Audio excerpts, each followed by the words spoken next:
adding value to our raw materials will mean putting more purchasing power in the hands of the Africans. Down with the parasitism, long live the win-win strategy.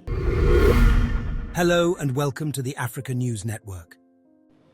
We, the raw materials producers, need to conduct internal struggles in our respective countries to add value to these raw materials, including coffee, so that we earn more from our sweat and create more jobs for our youth instead of dying in the Mediterranean going to Europe.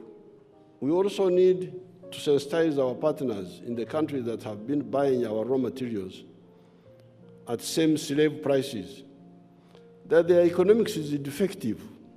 What will the USA or Europe or Asia lose if Africa sells added value coffee to them instead of the raw materials of the raw material form and earn more money?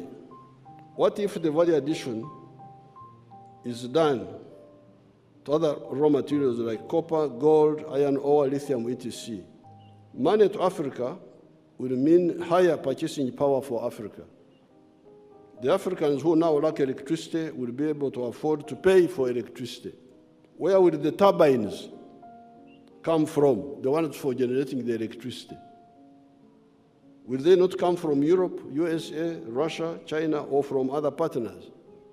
So what we are proposing by adding value to our raw materials will mean putting more purchasing power in the hands of the Africans. Now, because of this hemorrhage from Africa, because of these raw materials, that's why the economy of Africa is stunted. The GDP of the whole massive African continent, with a population now of about 1.5 billion people, is $2.7 trillion. What are the GDP sizes of other much smaller individual countries? USA, 25.5 trillion. China, 17.9 trillion, almost 18 trillion. Japan, $4.2 trillion. Germany, $4 trillion. India, $3.38 trillion.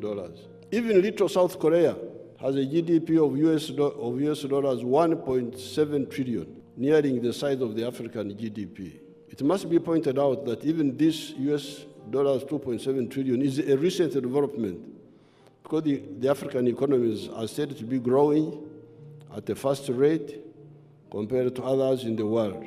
Otherwise, Africa's GDP was only 500 billion some few years ago.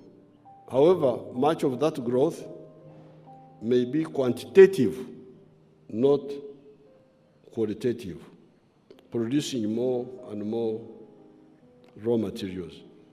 Therefore, as I conclude, I was beginning to ask the question, if Africa gets more money from value-added products of its raw materials, will it not be better for the whole world?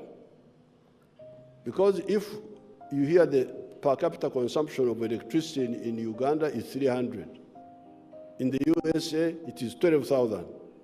Why are the Ugandans not using electricity? Because first of all, in the past it was not there.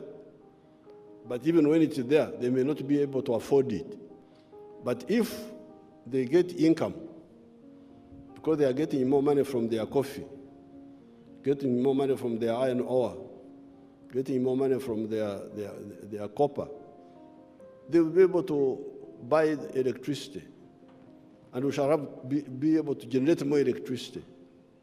Where will the turbines for generating that electricity be coming from? Uganda is not making turbines yet. We shall have to buy them from those people. So therefore, The question was, how can greed obscure rationality to such an extent? Why can't people see what is good for all of us? In conclusion, I propose to say that global affluence will benefit everybody. Down with the parasitism, long live the win-win strategy.